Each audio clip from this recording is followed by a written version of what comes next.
কোরআনে কারিমে যে সমস্ত নারীর উল্লেখ আছে আমরা একটু জানার চেষ্টা করি সংক্ষেপে।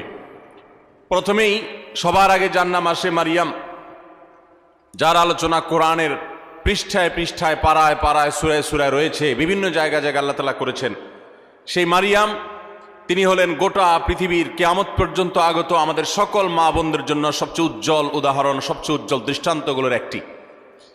কোরআনে মারিয়ামের পাশাপাশি আমাদের মা, মুমিনদের মা উম্মুল মুমিনিন নবীপত্নী আয়েশা রাদিয়াল্লাহু তাআলা আনহা, তার সম্পর্কে সূরা নূরে কয়েকটি আয়াতে আল্লাহ রাব্বুল আলামিন আলোকপাত করেছেন।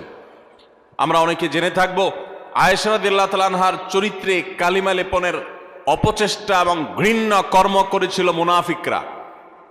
আল্লাহ রাব্বুল আলামিন তার পুততা, পবিত্রতা, তার সতীত্ব এবং তার ব্যাপারে যে মিথ্যা অপবাদ দেওয়া হয়েছে সেই মিথ্যা অপবাদ এবং ষড়যন্ত্র সম্পর্কে কোরআনে কারিমে অনেকগুলো আয়াত নাজিল করেছেন।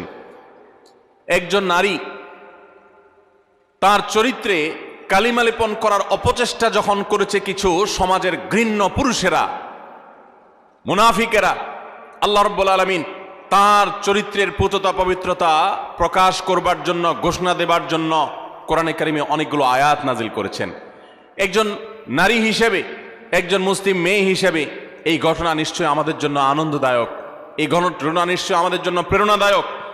কোরআনে কারিমে আল্লাহ রাব্বুল আলামিন ইব্রাহিম আলাইহিস সালামের স্ত্রী হাজেরা এবং সারা আলাইহিমাস সালাতু ওয়াস সালাম, তাদের সম্পর্কে আল্লাহ রাব্বুল আলামিন আলোকপাত করেছেন। নাম সরাসরি উল্লেখ করেননি, কিন্তু আলোকপাত হয়েছে।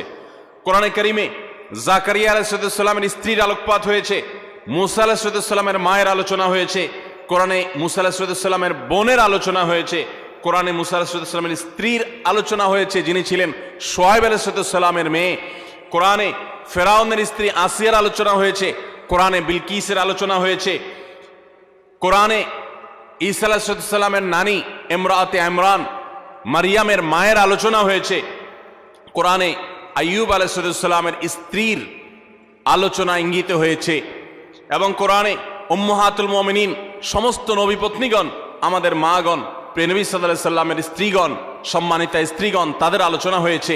এবং আল্লাহ রাব্বুল আলামিন ঘোষণা দিয়েছেন যে ওয়াজওয়াজুহু উম্মাহাতুকুম, নবী সাল্লাল্লাহু আলাইহি সাল্লামের পত্নীগণ, ঈমানদার তোমাদের মা, তাদের আলোচনা হয়েছে।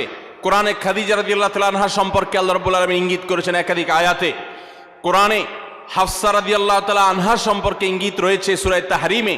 কোরআনে কারিমে যায়েনাব বিনতে জাহাশ রাদিয়াল্লাহু তাআলা আনহা সম্পর্কে আলোচনা রয়েছে। কোরআনে আরো বহু নারীর সম্পর্কে আলোচনা হয়েছে। আমরা কোরআনে এত নারীর আলোচনা রয়েছে,